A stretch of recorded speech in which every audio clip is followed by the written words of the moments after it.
இப்பொழுது எங்களுடைய தலைவர் மேனாள் அமைச்சர் ஒன்றிய அமைச்சர் ஐயா ப. சிதம்பரம் அவர்கள் பத்திரிகையாளரை சந்திக்க இருக்கிறார்.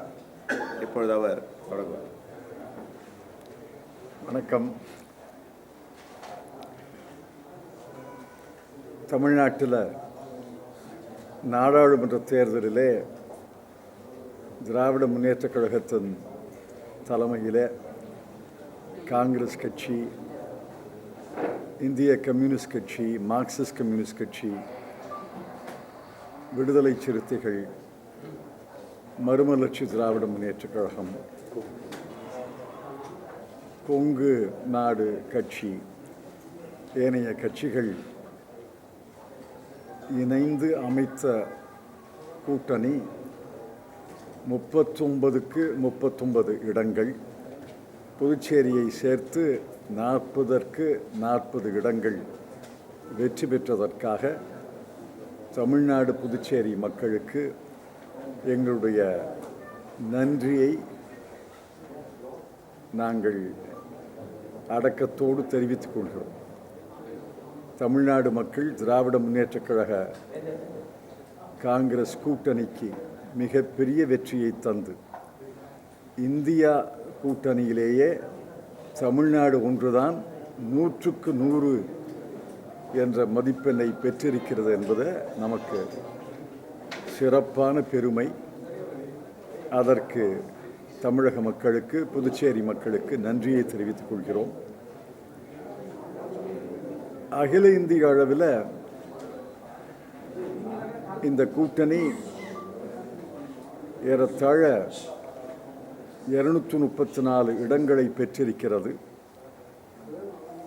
அது ஒன்றும் சாதாரண எண் அல்ல. பாரதிய ஜனதா கட்சி 303 தொடங்கி தனக்கு இலக்கு என்று 372 இலக்காக வைத்துக்கொண்டு தன்னுடைய கூட்டணிக்கு 400க்கு மேற்பட்ட இடங்கள் என்று இலக்காக வைத்துக்கொண்டு இறுதியில் பாரதிய ஜனதா கட்சி வெறும் 240 இடங்கள், அவர்களுடைய கூட்டணி 292 இடங்கள் என்று மிகப்பெரிய சரிவு அவர்களுக்கு ஏற்பட்டிருக்கிறது. உங்களுக்கெல்லாம் நினைவில் இருக்கும், 4வது சுற்று 5வது சுற்று வாக்குப்பதிவு நடந்து கொண்டிருக்கும் போதே பிரதமர் திரு மோடி அவர்களும் உள்துறை அமைச்சரும் நாங்கள் 300ஐ தாண்டிவிட்டோம், 350ஐ தாண்டிவிட்டோம், 400ஐ நோக்கி வீறு நடை போடுகிறோம் என்றெல்லாம் அவர்கள் பீற்றிக் கொண்டார்கள்.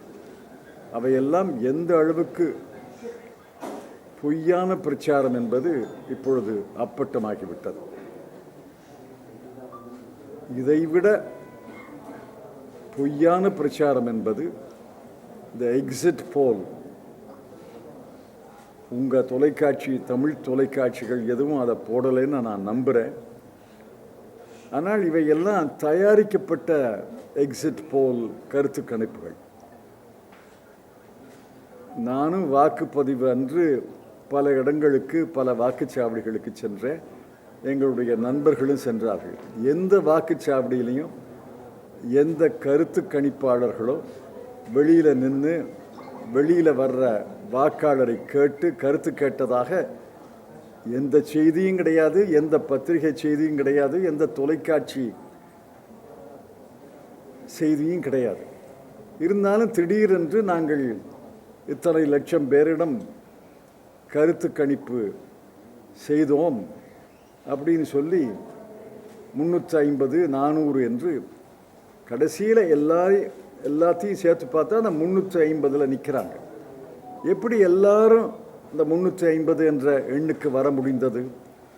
அதற்கு காரணம் ஒரு இடத்துல தயாரிக்கப்பட்டு அவர்களுக்கெல்லாம் ஃபோட்டோ காப்பி எடுத்து கொடுத்து இதில் 10 கூட்டி 10 குறைச்சி உங்கள் தொலைக்காட்சியிலே போடுங்கள் என்று சொல்லி எல்லா தொலைக்காட்சிகளிலேயும் இந்த 350 400 என்ற எண்களை வெளியிட்டு பொய் பிரச்சாரம் மக்களை முட்டாளாக்கினார்கள். இதற்கு வேறு காரணங்கள் இருக்கலாம். அந்த காரணங்கள் எல்லாம் போக போகத்தான் தெரியும். எந்த அளவுக்கு மக்களை முட்டாளாக்க முடியும் என்று பாரதிய ஜனதா கட்சி முயற்சி செய்தது என்பதை பார்த்தோம். அதையெல்லாம் மீறி இன்று பாரதிய ஜனதா கட்சிக்கு இந்த நாட்டு மக்கள் அடக்கத்தை கற்று தந்திருக்கிறார்கள். அவர்கள் ஆட்சி அமைக்க போகிறாங்க. நாளை மறுநாள் பிரதமர் மோடி அவர்கள் மீண்டும் பிரதமராக பொறுப்பேற்கிறார். தன்னுடைய பேச்சில் ஜவஹர்லால் நேருவோடு தன்னை ஒப்பிட்டுக் கொள்கிறார். அதாவது அவருக்கு கிடைத்தது 282, 303, 240 இந்த 3 எண்கள் தான். ஜவஹர்லால் நேருக்கு கிடைத்தது 361, 374, 364. ஜவஹர்லால் நேருவோடு திரு நரேந்திர மோடி அவர்கள் தன்னை ஒப்பிட்டுக் கொள்வதை நாங்கள் நிராகரிக்கிறோம். இந்த நாட்டு மக்கள் நிராகரிப்பார்கள். 3வது முறை பொறுப்பேற்கக்கூடிய திரு மோடி அவர்களுக்கு குடிமகன் என்ற முறையில் இந்திய அரசு ஒன்று அமைகிறது. எல்லாருக்கும் தான் அது பொதுவான அரசு. குடிமகன் என்ற முறையிலே அவருடைய அரசை வாழ்த்துகிறோம். அதே நேரத்தில் எதிர்க்கட்சி என்ற முறையில் அந்த அரசு செயல்பாடுகளை நாங்கள் கண்டிப்பாக கண்காணிப்போம் என்று தெரிவித்துக்கொண்டு என்னுடைய முன்னுரையை முடித்துக் கொள்கிறேன். கேள்விகள் இருந்தால் நாங்கள் பதில் சொல்கிறோம். அதாவது இந்த தேர்தலில் வெற்றி பெற்றதை குறித்து இப்போ திருமாவளவன் ஒரு விஷயம் சொல்லியிருக்காங்க. என்னன்னா என்டிஏக்கு மக்கள் பெரும்பான்மை கொடுக்கல, சிங்கிள் மெஜாரிட்டியில் வரல. அதே சேம் டைம் இந்தியா கூட்டணிக்கு ஒரு அறிவுரை சொல்ற மாதிரி தான் அந்த முடிவுகள் அமைஞ்சிருக்குது. இந்தியா கூட்டணியில இன்னும் ஒற்றுமை பலப்பட வேண்டும் சொல்லிட்டு அவர் ஒரு விஷயத்தை முன் வச்சிருக்காரு. அதை பத்தி உங்களுடைய கருத்து? எல்லாருக்கும் தான் அறிவுரை, எல்லாருக்கும் தான் படிப்பினைகள். இப்போ சில மாநிலங்களில் காங்கிரஸ் கட்சி சிறப்பாக வெற்றி பெறவில்லை, இன்னும் சொல்லப்போனால் தோல்வி அடைந்திருக்கிறது. அது எங்களுக்கு படிப்பினை தானே. அவர்களுக்கு படிப்பினை என்று சொல்லும் பொழுது எங்களுக்கு படிப்பினை இல்லை என்று நான் சொல்லலையே. எல்லாருக்கும் படிப்பினை தான். பிரதமர் நீங்க சொல்றாரு ஈவிஎம் பத்தி காங்கிரஸ் ஏன் இப்போ பேச, மின்னணு வாக்குப்பதிவு எந்திரங்களை பற்றி காங்கிரஸ் ஏன் இப்போ பேச மாட்டேங்குது? அதே நேரத்துல ஏன் நீங்க வெற்றியை கொண்டாடுது காங்கிரஸ் எதிர்கட்சியா ஏன் வெற்றியை கொண்டாடுது அப்படின்னு சொல்லி விமர்சனம் பண்ணிருக்கோம். நாங்க தானே 3வது முறையா ஆட்சி அமைச்சிருக்கோம், அவங்க ஏன் கொண்டாட்டத்தில் ஈடுபடுறாங்க? முதல்ல இவிஎம்ஐ பற்றி சொல்றேன். காங்கிரஸ் கட்சியுடைய தேர்தல் அறிக்கையில் இவிஎம்ஐ நாங்கள் நிராகரிக்கவில்லை. தயவுசெய்து தேர்தல் அறிக்கையை படித்து பாருங்க. என்ன சொல்கிறோம்னா, அந்த விவிபிஏடி இயந்திரத்தில் அந்த தாள் வருதில்ல, அந்த தாள் நம்ம படிக்கக்கூடிய அளவுக்கு ஒரு 4-5 வினாடிகள் காட்சி அளிக்குது. அப்புறம் அந்த தாள் அந்த பெட்டிக்குள்ளேயே விழுந்துருது. எங்கள் தேர்தல் அறிக்கையில் என்ன சொல்கிறோம்னா, இந்த இவிஎம் முறையில் இன்னொரு முன்னேற்றத்தை செய்யணும். அந்த தாளை இப்போ அந்த ஏர்போர்ட்டில் போர்டிங் பாஸ் எடுக்கிறோம்ல, அந்த தாளை எடுத்து பெட்டியில் போடக்கூடிய வசதியை செய்யலாம். அது ஒரு சிறிய மாற்றம்தான். அந்த தாள் வரும்போது அந்த வாக்காளர் அந்த தாளை எடுத்து அதே விவிபிஏடி பெட்டிகளை போடலாம். தானாக அது அந்த பெட்டியில் விழுவதை விட வாக்காளர் எடுத்து பார்த்துட்டு போடலாம். அப்படின்னு ஒரு சிறிய மாற்றம் செய்தால் இவிஎம் விவிபிஏடி முறையில் எந்த சந்தேகமும் யாருக்கும் எழாது. இப்போ கூட 10க்கு 3 பேர் 10க்கு 4 பேர் நீங்கள் கருத்து கேட்டிங்கன்னா அவர்கள் இந்த இவிஎம்மை பற்றி சந்தேகிக்கிறாங்க. அது சந்தேகம் நியாயமா இல்லையான்னு நான் சொல்லலை. என்னை பொறுத்தவரையில் நான் இவிஎம்மை பற்றி குறை சொன்னதே கிடையாது. ஆனால் அந்த இவிஎம்மை மேலும் மெருகூட்டி மேலும் செம்மைப்படுத்தி மேலும் சீர்திருத்த வேண்டும் என்பது தான் எங்களுடைய கட்சியினுடைய நிலை. ஆனால் கட்சியில் ஒரு 2 தலைவர்கள் இவிஎம் முறையை எதிர்க்கிறாங்க, நான் இல்லைன்னு சொல்லலை. ஆனால் கட்சியினுடைய நிலை அது அல்ல. அடுத்த கேள்வி என்ன? இல்லை இவர் என்ன கேட்டார்? இல்ல சார், அவர் 3வது முறையாக என்டிஏ ஆட்சி அமைக்கும் பொழுது காங்கிரஸே கொண்டாடுறது அப்படின்னு. உங்களுக்கு ஞாபகம் இருக்கும், ஒரு தேர்தலில் காங்கிரஸ் கட்சி முதல் இடத்துல, பாரதிய ஜனதா கட்சி 2வது இடத்துல. அப்போ எல்கே அத்வானி தான் அந்த கட்சியினுடைய தலைவர். அவர் என்ன சொன்னார் தெரியுமா? உங்களுக்கெல்லாம் நினைவு இருக்கலாம். த வின்னர் கம்ஸ் செகண்ட் அப்படின்னு சொன்னார். வெற்றி பெற்றவர் 2வது இடத்துல வந்திருக்கிறார். இந்த தேர்தலில் தார்மீக வெற்றி என்பது காங்கிரஸுக்கு தான். தார்மீக தோல்வி யாருக்காவது ஏற்பட்டிருக்குன்னா அது திரு நரேந்திர மோடி அவர்களுக்கு. ஆக நாங்கள் கொண்டாடுவதில் அவருக்கு என்ன வருத்தம், பொறாமை? அவர் கொண்டாடட்டும், யார் வேண்டாங்கிறா? அவர்கள் களையிழந்து பொலிவிழந்து உற்சாகம் இழந்து இருப்பதை நான் பார்க்கிறேன். நாங்கள் கொண்டாடுறோம், அவருக்கு என்ன பொறாமை?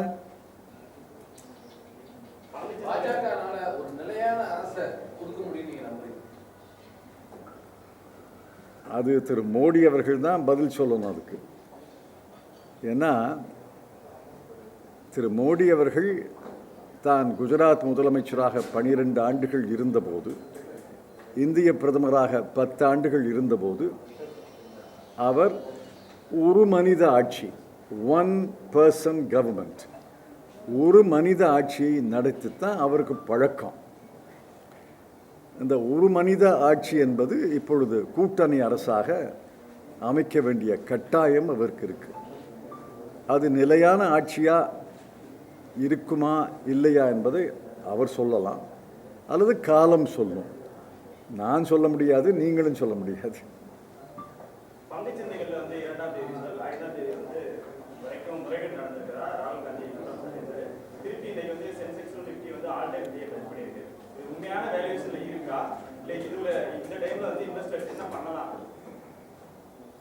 அமெரிக்கா புகழ்பெற்ற அவர்களுடைய ரிசர்வ் வங்கியுடைய தலைவர் ஒரு தடவை சொன்னார், ஓவர் எக்ஸூபரன்ஸ்ன்னு சொன்னார். நம்ம கவர்னர் அதை சொல்வார்னு நான் எதிர்பார்த்தேன், நீ சொல்லலை. இதெல்லாம் பங்குச்சந்தை வளர்ச்சியை குறிக்கலை, பங்குச்சந்தையினுடைய வீக்கத்தை குறிக்கிறது. இந்த அளவுக்கு இந்திய பொருளாதாரம் உயரவில்லை. இந்திய பொருளாதார உயர்வை ஏற்ப பங்குச்சந்தை உயர்ந்ததுன்னா அதை ஏற்றுக்கொள்ளலாம். ஆனால் இந்திய பொருளாதாரம் ஓரளவு தான் உயர்கிறது. ஆனால் பங்குச்சந்தை பெருமளவு உயர்கிறது என்றால் இது பங்குச்சந்தையினுடைய வளர்ச்சி அல்ல, பங்குச்சந்தையினுடைய வீக்கம். ஒன்று. ரெண்டாவது, நிஃப்டி 100 கம்பெனிகளுடைய பங்கு, அதை விலையை அது குறிக்கிறது. சென்செக்ஸ் 50 கம்பெனிகளுடைய பங்கு, அதை வைத்தே இந்திய கம்பெனி உலகத்தையே மதிப்பிடக்கூடாது. யாரோ பணம் பண்ணுறாங்க, யாரோ பணம் இழக்கிறாங்க, அது தெரியுது. ஏன்னா அது ஜீரோ சம் கேம். ஒருத்தருக்கு லாபம் என்றால் இன்னொருத்தருக்கு இழப்பு தான். யாரோ பணம் பண்ணுறாங்க, யாரோ பணத்தை இழக்கிறாங்க. இது இந்தியாவில் 142 கோடி மக்களுக்குல 140 கோடி மக்களுக்கு இதில் தொடர்பே கிடையாது, சம்பந்தமே கிடையாது. இதை போய் நீங்கள் 8 காலம்தான் இருக்குது, 8 காலம் தலைப்பு போடுறீங்க. 8 கால பத்திரிகையில் 12 காலம் தலைப்பு போட முடிச்சா போடுவீங்க போல இருக்கு.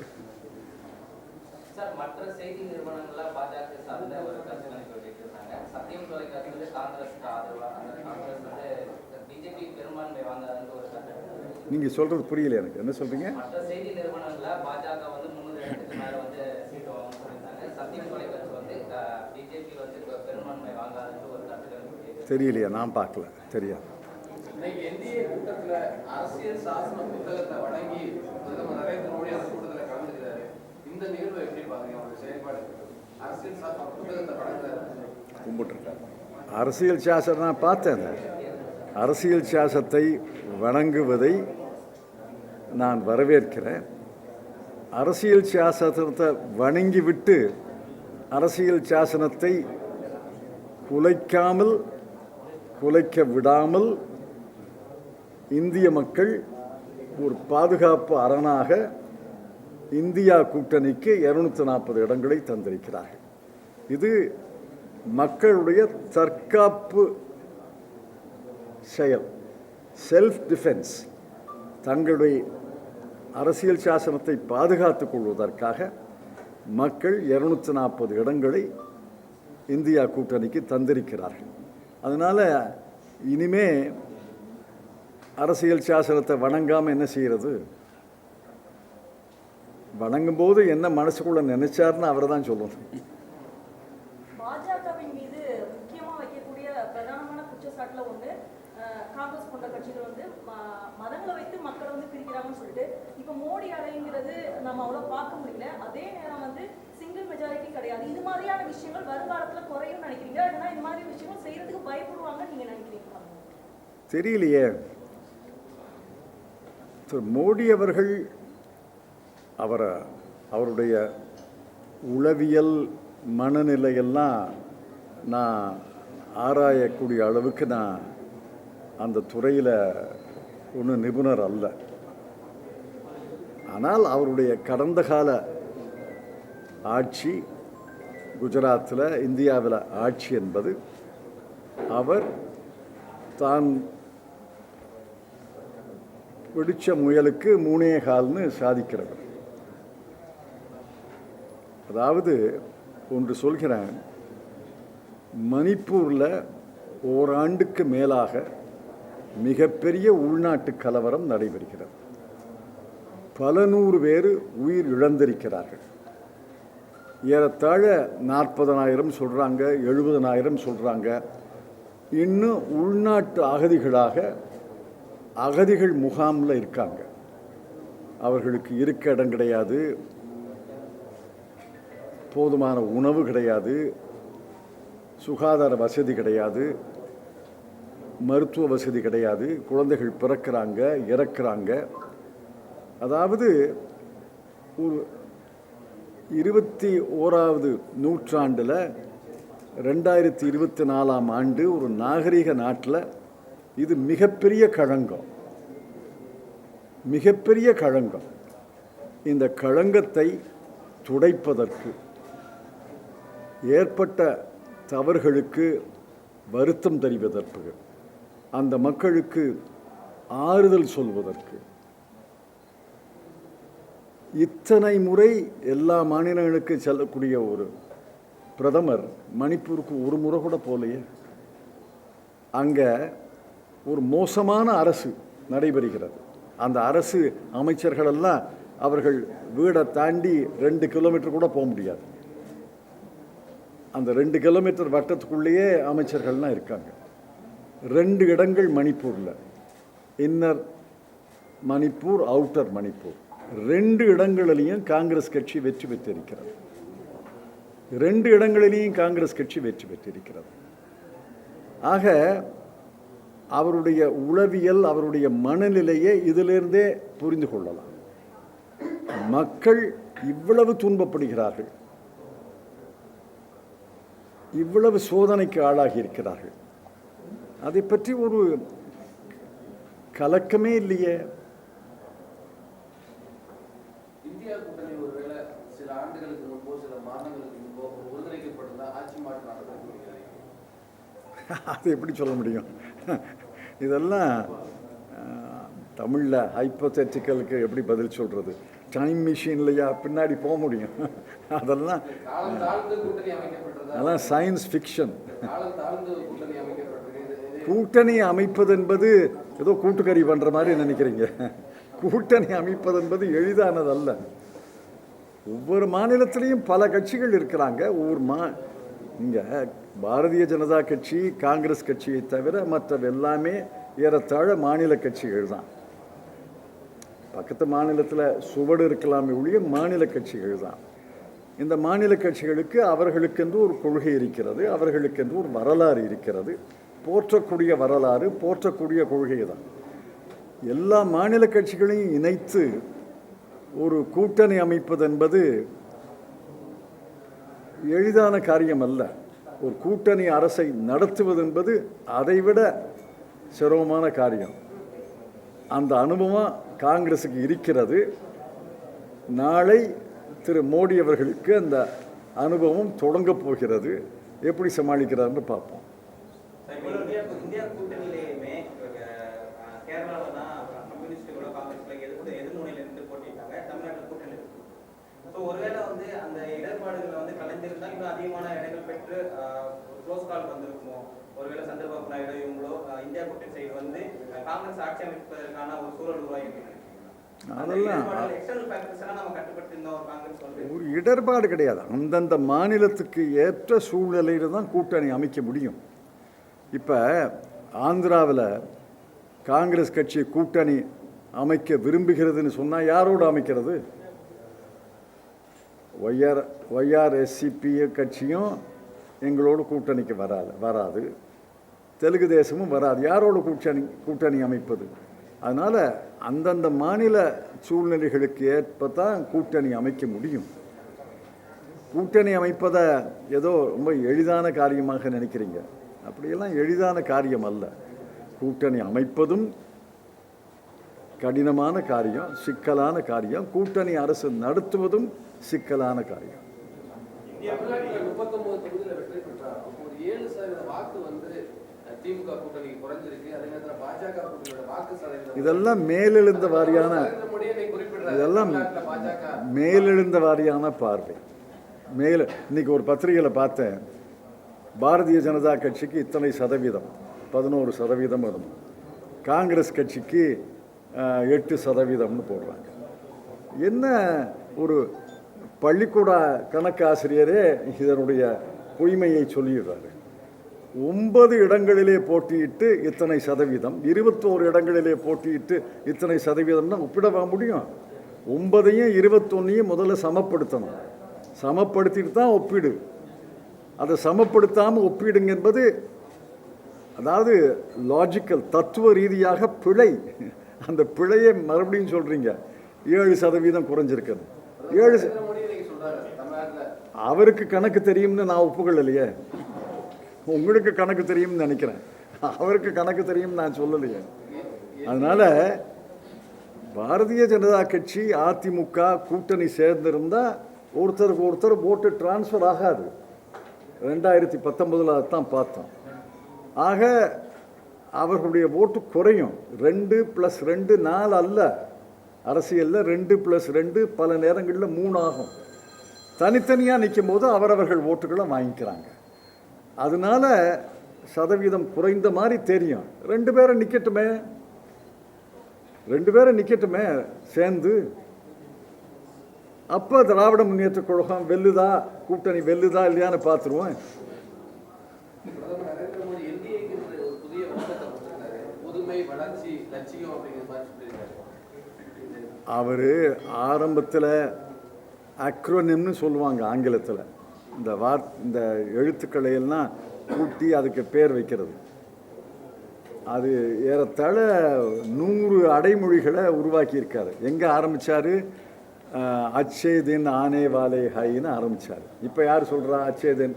அப்புறம் அங்கே இருந்து அமிர்த் கால் விக்சித் பாரத் இப்போ புதுசாக சொல்லியிருக்காரா?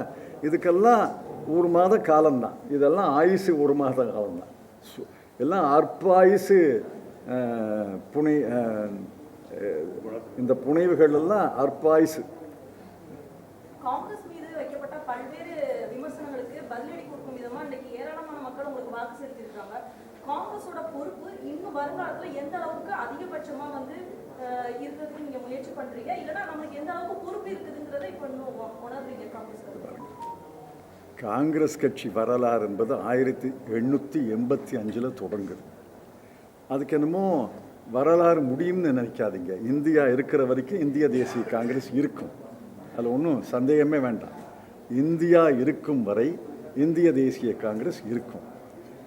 ஆக எங்களுக்கு எப்பொழுதுமே பெரும் பொறுப்பு இருக்கிறது. சுதந்திர போராட்டத்தை தொடங்கி சுதந்திரத்தை வென்ற காலத்திலேயே எங்களுக்கு மிகப்பெரிய பொறுப்பு இருக்கிறது என்பதை நாங்கள் உணர்கிறோம்.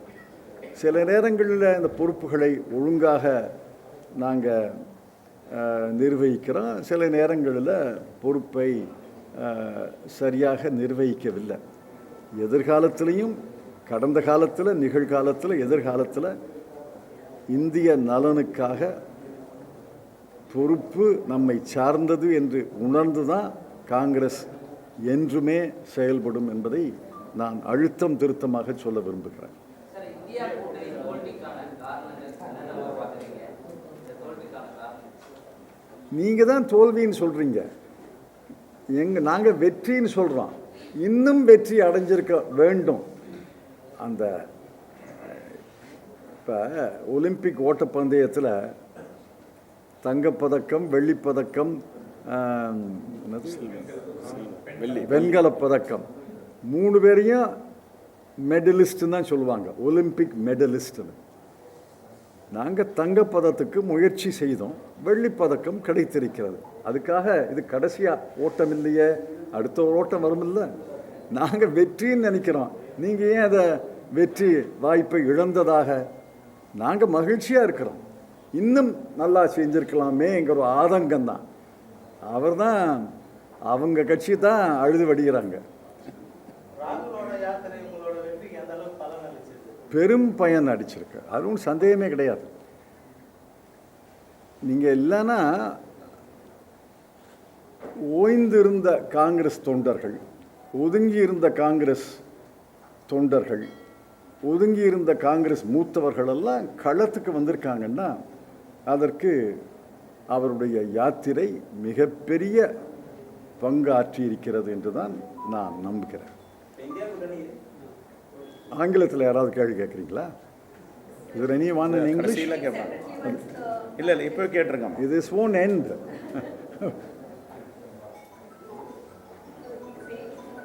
If you want to ask a question in English, please ask. No, we thought once the Tamil gets over. No, Tamil is over. They are just conversing. So today the Prime Minister, while addressing the NDA MPs and leaders, he spoke about, he attacked the opposition over the doubts raised about EVMs. You spoke about that in Tamil, but if you can repeat that in English. I've explained that that is not the Congress's position. The Congress's final position is stated in the manifesto. All that we are saying is, all right, EVM have come to stay. But the EVM can be improved. The EVM system can be improved. It's got a VVPAT.